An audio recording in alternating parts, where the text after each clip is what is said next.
Chapter 11.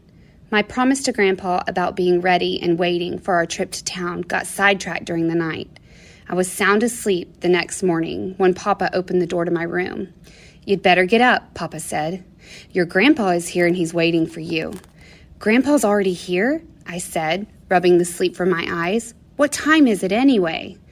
"It's just breaking daylight," Papa said. "You'd better hurry now. Your Grandpa is raring to go." I flew out of bed and jumped into my clothes. As I stepped into the kitchen, I saw, to my surprise, that everyone in the family was up. Mama was fixing breakfast, and Daisy was setting the table. Papa and Grandpa were drinking coffee. "Boy," I said, as I poured water into the washpan. "This early in the morning and everybody stirring around." Looking at Grandpa, Mama said, "Papa, this is the silliest thing I ever heard of. An old codger like you going to town to read monkey books." Grandpa snorted and said, "I can't see anything silly about it. We don't know anything about catching monkeys.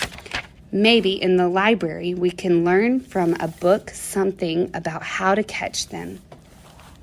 It's worth a try anyway." Daisy said, "Grandpa, have you ever been in a library?" Grandpa squirmed a little and said, "No, I haven't, but I understand that anyone can go to a library, and there's always a first time for everything." It was 12 miles from where we lived in the hills to the little town of Tahlequah, Oklahoma, and it would take a good part of the day to get there. As soon as breakfast was over, Grandpa looked at me and said, "We'd better be on our way. I have a lot of things to do in town." Mama, Papa, and Daisy followed us out to Grandpa's buckboard. Rowdy was sitting in the spring seat looking at us, whimpering and whining. His old tail was wagging so fast that I just knew it was going to come unscrewed from his body. Grandpa chuckled and said, "Would you look at that? He knows that we're going somewhere, and he's bound and determined to go with us." "Rowdy," I said in a hard voice, "you get down out of that buckboard. You can't go to town with us. What's the matter with you anyway?" Rowdy dropped his old head and wouldn't even look at me. His tail was the first part of him to die. Very slowly, it stopped wiggling. To make things worse, he squirmed his rear end around until his tail was hanging over the back of the spring seat. It just hung there all limp and lifeless and looked like a dead grapevine. Rowdy's sympathy-getting act melted Grandpa's heart. He glanced at Rowdy and then turned to me and said, "I don't see why Rowdy couldn't go to town with us. Lots of people take their dogs to town."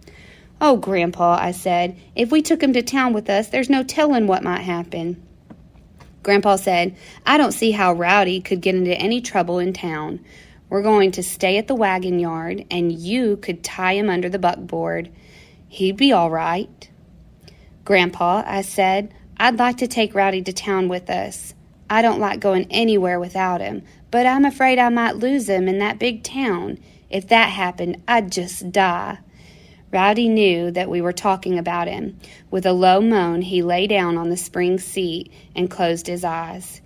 He must have been holding his breath because I couldn't see one speck of life anywhere in his body. His dying act really stirred everybody up. "All right," I said, throwing up my hands. "I give up. He can go with us, but I don't like it. I don't like it at all. I just hope that everything comes out all right." Grandpa climbed into the buckboard, gathered up the check lines, and said, "We'd better be on our way. We have wasted a good hour as it is." Mama came over to me and started laying down the 10,000 laws that all mamas have for their going-away boys. Things like being a good boy, minding Grandpa, washing my face, combing my hair, and saying my prayers when I went to bed. I just stood there and waited until Mama ran out of breath, and then I said, "Mama, I can't understand you sometimes. Every time you send me to the store, I don't care if it's for 2 or 3 little old things, you always write them down on a piece of paper. But if I'm going away for a day or two, you tell me 10,000 things to do, and you never write anything down. Why, Mama? I couldn't remember all those things if I had 10 heads." Mama smiled and said, "I don't expect you to do everything I ask you to do, but if you do just a few of them, I'll be satisfied." Daisy giggled and said, "Jay Barry, you sure would look funny running around with 10 heads. Boy, wouldn't you be something to see." Everyone but me was still laughing at Daisy's remarks when Grandpa said, "Get up," to the mares. Just as we were leaving, Daisy yelled, "Jay Barry, you'd better not forget my ribbon. If you do, you'd better not come home." I didn't even look back at her. The road we followed stayed at the edge of the foothills for a short distance, and then it made a right turn and ran down into the river bottoms. We had no more than entered the bottoms when things began to happen. Rabbits, squirrels, groundhogs, and quail began darting across the road. Once, a mama deer with a spotted baby leapt across the road and disappeared in a thick canebrake.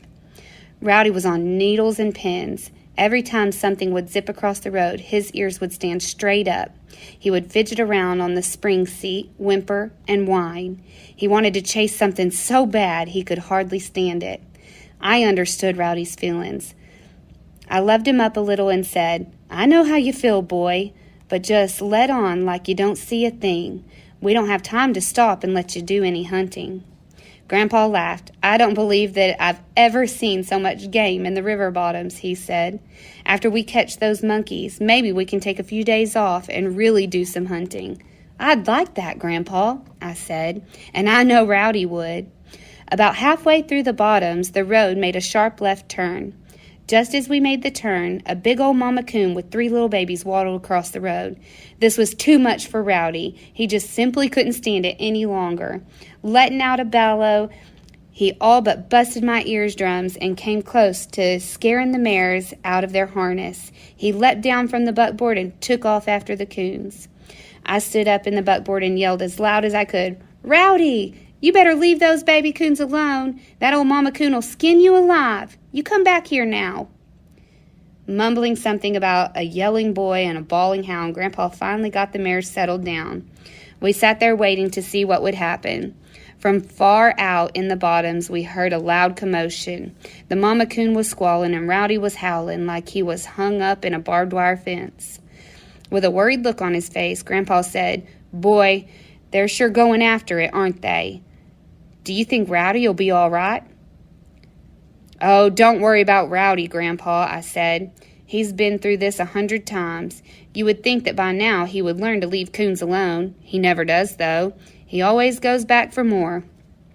It wasn't until the squalling and howling stopped. About a minute later, Rowdy came tearing out of the brush with a sheepish look on his face and with his tail between his legs. I didn't have to tell him to get in the buckboard. He made one leap and landed in the spring seat. He had a raw, red scratch on his nose. "Rowdy," I said as I rubbed his nose with my hand, "I don't believe that you'll ever learn anything. I really don't. You know that you can't whip a coon, especially a mama coon with babies." Chuckling to himself, Grandpa tapped the mares with his buggy whip and said, "Well, there's one thing you can say for Rowdy. He sure can make things exciting." Sitting high on the spring seat with my grandpa and my lop-eared hound, no boy could have been happier. "Grandpa," I said, "I really think we're going to catch those monkeys this time, don't you?" Grandpa smiled. "I wouldn't be a bit surprised," he said. "If there's a book in that library that can tell us how to catch monkeys, we'll catch 'em all right. Yes, sirree, those monkeys have won the first few rounds, but they can't win all the time." For the 100th time, I began to plan what all I would do when I got my pony in 22. On reaching the river, I knew we had to cross it, but I wasn't prepared for what took place. Grandpa stopped the team. He looked at me and said, "You know, I saw a painting once that showed a little boy and his grandpa crossing a stream with a wagon and a team. The little boy was driving. The name of the painting was The Big Moment. How about you and I painting a picture of our own? You drive across the river." I was so stunned and scared I couldn't say a word. I just sat there with my mouth open, staring at Grandpa. "Come on," Grandpa said, offering me the reins. "There's nothing to it." I was so scared I had to swallow 4 or 5 times before any words came out. "Oh, no, Grandpa," I said. "I don't think I'd better do any driving. Papa lets me drive our old mules once in a while, but I don't know about driving these mares. They're kind of spooky, you know." "Oh," Grandpa said, offering me the reins. "Come on, drive them across. I tell you, there's nothing to it. A fellow never knows what he can do until he tries." Half of me was saying, take the reins. The other half was saying, jump out of the buckboard and run. I didn't even know I had the reins in my hands until I looked down, and there they were. Chuckling, Grandpa tapped the mares with his buggy whip, and the buckboard eased into the river. I didn't do any driving at all. I just sat there as stiff as a paddle boat, staring across the river at the faraway bank that looked like it was 100 miles away. About halfway across the river, I glanced down at the water and came close to screaming. The water was almost up to the bed of the buckboard. Rowdy must have seen the same thing I had and got scared. He started whimpering and whining and fidgeting on the spring seat. Rowdy, I said in a quavering voice, if you don't sit still and stop that whining, I'll put a muzzle on you and leave it on for 10 years. Laughing, Grandpa said, that's about as deep as it will get. From here on across, it's not so deep. I glanced down again, and sure enough, I could see that it was getting more shallow. I began to get a little of my courage back, but not very much. On reaching the other side of the river, I stopped the team and handed the reins to Grandpa.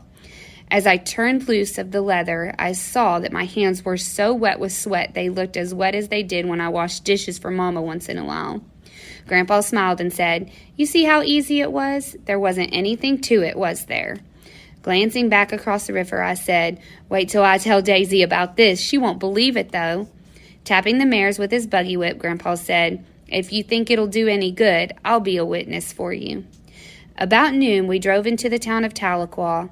Just before we entered the main street, off to my right, I saw several large buildings.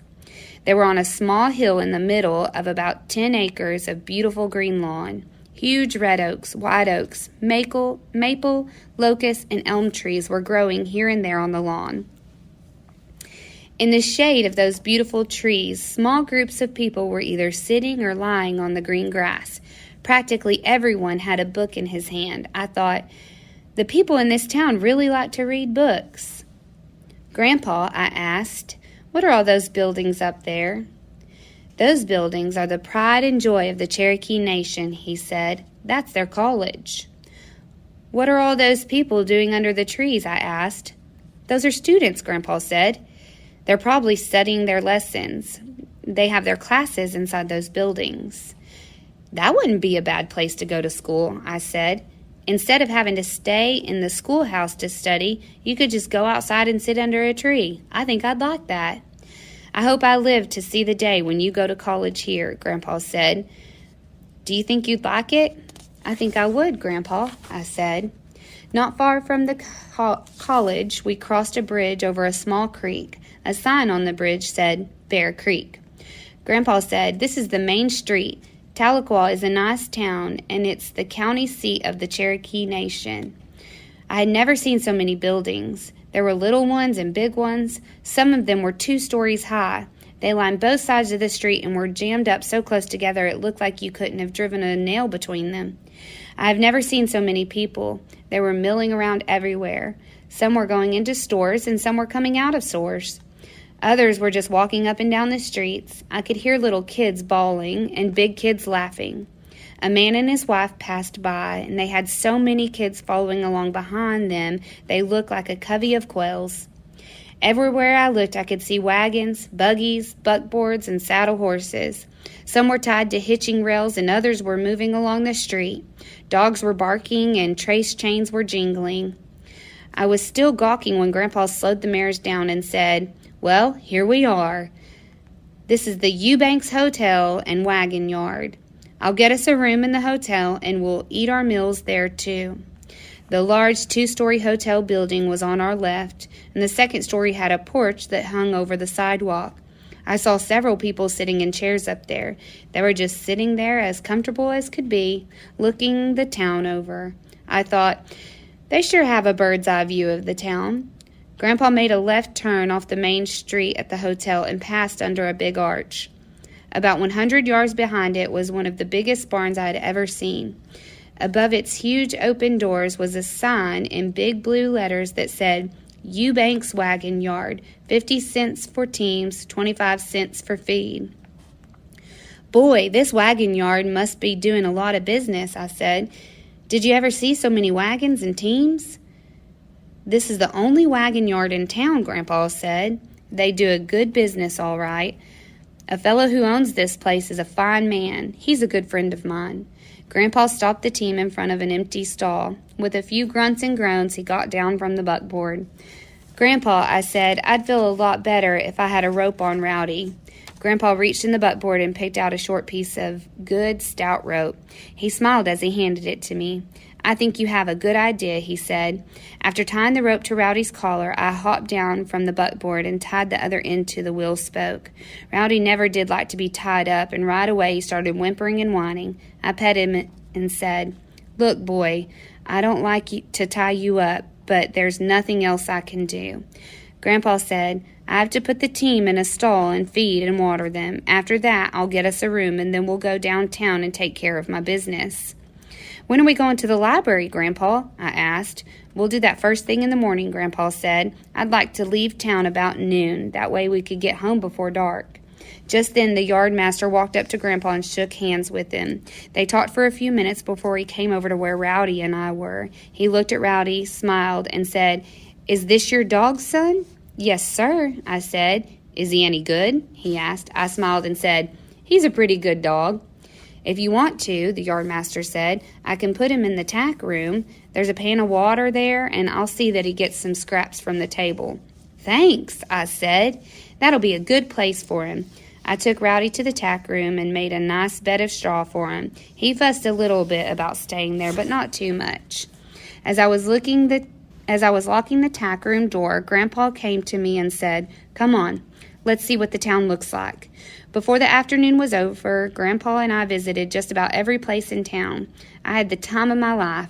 Grandpa saw to it that I didn't want for anything to eat. That evening, we went back to the wagon yard. Grandpa took care of the team, and I took care of Rowdy. Then we went into the hotel and ate supper. The food was served family style, and I ate so much I came close to making myself sick. The room Grandpa had gotten for us was upstairs in the hotel. I was so tired I fell asleep the minute I crawled into bed. I didn't wake up once during the night. I didn't even dream. The next morning when I woke up, the sun was way up in the sky. I could hear people talking and the rumble of wagons and teams moving along the street. Grandpa was gone. This scared me, but I was pretty sure that he wouldn't just run off and leave me. I jumped out of bed and hurried into my clothes. I didn't even take time to wash my face or comb my hair before I ran downstairs. A smiling, big, heavy woman poked her head out of the kitchen door and said, "Are you Jay Barry?" "Yes, ma'am," I said. "I'm Big Jen," she said. "Your grandpa said after you've had breakfast, you'll find him out in the barn. Come on in and sit down at the table. I'll fix you a cup of hot chocolate." When Big Jen started setting breakfast on the table, my eyes got as big as goose eggs. There was a large slab of ham, 2 eggs, fried potatoes, hot biscuits, butter, and strawberry jam. I looked at the food and said, "Brother, if I hung around here very long, I get as fat as Sloppy Ann." "Who's Sloppy Ann?" Big Jen asked. "She's our hog," I said as I started eating. Finished with breakfast, I thanked Big Jen and hurried out to the barn. Grandpa had just finished hitching the team to the buckboard. Rowdy was tied to a wheel spoke. He was wiggling all over and tickled to death to see me. "There you are," Grandpa said. "I was beginning to think you were going to sleep all day." "What time is it, Grandpa?" I asked as I bent down to pet Rowdy on the head. "It's about 10 o'clock, Grandpa said. We'd better be going to the library." As Grandpa and I drove along the main street, I asked him if he knew where the library was. "Sure, I know where the library is," Grandpa said. "I've never been in it, but I know where it is." About halfway through town, Grandpa made a right turn off the main street. We hadn't gone more than 2 blocks when Grandpa motioned with his left hand and said, "There it is. That's the Carnegie Library." The library was a large red brick building. It was right in the middle of a beautiful green lawn and was surrounded by large trees. Steep sandstone steps led up between 2 large marble columns to the front door, which was standing wide open. Grandpa drove around the library and came in the yard from behind it. He stopped the buckboard under a large white oak, got out, and tied the team to the tree. Rowdy hopped out of the buckboard. With his tail fanning the air, he started his inspection of the lawn. "Grandpa," I said, "I think I'd better tie Rowdy up, don't you?"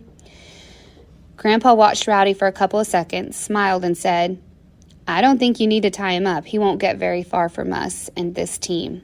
"All right," I said, "but if he gets after that tomcat, we'll probably find him way over in Arkansas somewhere."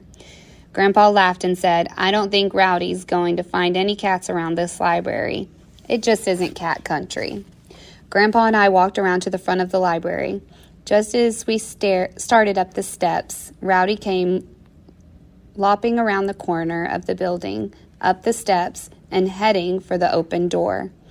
As he came by me, I grabbed his collar and said, "Hold on, boy. You can't go in there. You'll have to wait out here. We won't be in there very long, I hope." I took Rowdy over to one of the big columns, made him lie down, and told him to stay there. He didn't like it, but he stayed there. Grandpa and I took off our hats and walked into the library. The first thing I saw was about 20 boys and girls sitting at small tables, each one reading a book. Every one of them looked up as we walked in. It was so still in there that when one of them turned a page, it sounded like someone was dragging a cotton sack across the floor. Over to our right was a large U-shaped counter. Standing behind it was a little old gray-haired lady wearing glasses. She had a pencil in one hand and a book in the other. With surprise written all over her face, she, too, looked at us.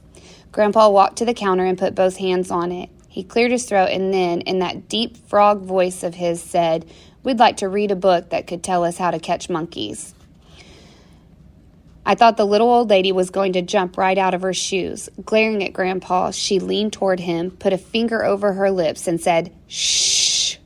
Grandpa was so startled, he dropped his hat on the floor. He stepped back so fast he bumped into me. In a loud voice, he said, "What are you shushing me for?" The lady didn't say a word. She just pointed to a sign on the counter right in front of Grandpa. In silence, we read the sign. It said, "Quiet, children studying." With a sheepish look on his red face, Grandpa said in a whisper, "I'm sorry. This is our first time in a library." The lady smiled and whispered, "I understand. Did you say you wanted a book that could tell you how to catch monkeys?" "Yes, ma'am," Grandpa whispered as he nodded his head.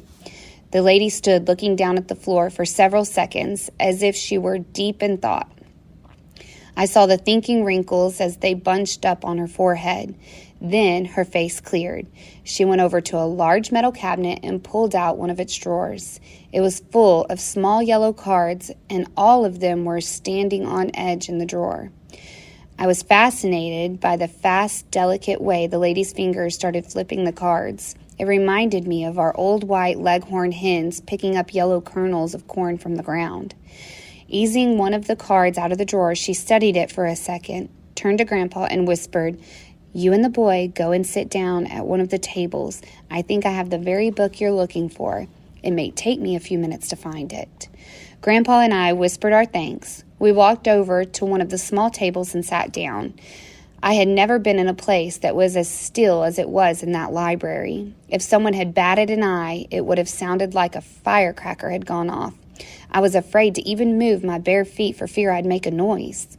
I glanced around the room. Everywhere I looked, I saw nothing but books, books, and more books. I didn't think there were that many books in the world. I thought, boy, if Daisy were here, she would be in book heaven. From somewhere far back in that book jungle, I could hear the little old lady moving around. The silence and the boys and girls watching us made me feel funny. I began feeling uneasy and out of place. Finally, after what seemed like an hour, the lady came back to us. She had a book in her hand. She smiled as she handed it to Grandpa and whispered, "I hope you can find what you're looking for in this book." In a whisper, Grandpa thanked her, and we watched as she walked back to her working stall. Grandpa laid the book on the table, and both of us read the title, "Trapping Monkeys in the Jungles of Borneo." "Boy, Grandpa," I whispered, "that's what we're looking for." Just as Grandpa opened the book to the index page, the silence of the library was shattered by the deep voice of Rowdy. He had gotten tired of waiting for me and had come to the open door and bawled. He was telling me that it was time I got myself out of there. I had always known that my old hound had a beautiful voice, but I had never heard it ring like it did in that silent library. The deep tones rolled out over the floor, slammed against the walls, bounced off the ceiling, and made books quiver on the shelves. Boys and girls all over the place started screaming with laughter. Like a shot out of a gun, the little lady came from behind the counter and over to Rowdy. She stopped right in front of him, and with her hands on her hips, she stood there looking at him. Rowdy thought he had found another friend and was acting like he was very proud of what he had done. He just sat there, mopping the floor with his tail and panting happily. I all but turned my chair over as I came up out of it. I rushed over and grabbed Rowdy's collar with both hands. I thought the lady would be angry and was going to jump on my dog, but she wasn't. She wasn't the least bit mad. I could see a twinkle in her eyes, and she was smiling. "Son," she asked, "is this your dog?" "Yes, ma'am," I said. "I've been a librarian here for a good many years," she said, "but this is the first time I've ever had a hound dog ask if he could come in my library. I'm honored." "It's my fault," I said. "I should have tied him up. He got tired of waiting for me. He never could wait very long." Still smiling, the lady said, "I wonder if you could tell me something. Why does that old man want to read a book about catching monkeys?" "He's my grandpa," I said. "All summer we've been trying to catch a bunch of monkeys, and we haven't had much luck. Grandpa thought maybe here in this library we could find a book that could tell us how to catch them." I saw a confused look come into the lady's eyes. "Where have you been trying to catch monkeys?" she asked. "Up on the river where we live," I said. "They got away from a circus train that was wrecked." "Oh, yes," the lady said, nodding her head. "I remember reading about that wreck." "I'm sorry for what Rowdy did," I said. "I'll take him to the buckboard and tie him up." "You do that," the lady said as she glanced at the noisy boys and girls. "I'll see if I can get things back to normal in here." I took Rowdy to the buckboard, made him get up in it, and tied him to the back of the spring seat. I was telling him what a mess he had made of everything when Grandpa came hurrying around the corner of the library. His face was beaming. Grandpa started talking before he got to us. "I found what I was looking for," he said, all excited. "I don't know why I didn't think of it myself. We'll catch those monkeys this time for sure. You can bet on that." "How are we going to catch them?" I asked. "I'll tell you all about it on the way home," Grandpa said. "Right now, I want to get downtown. We have to make one more stop."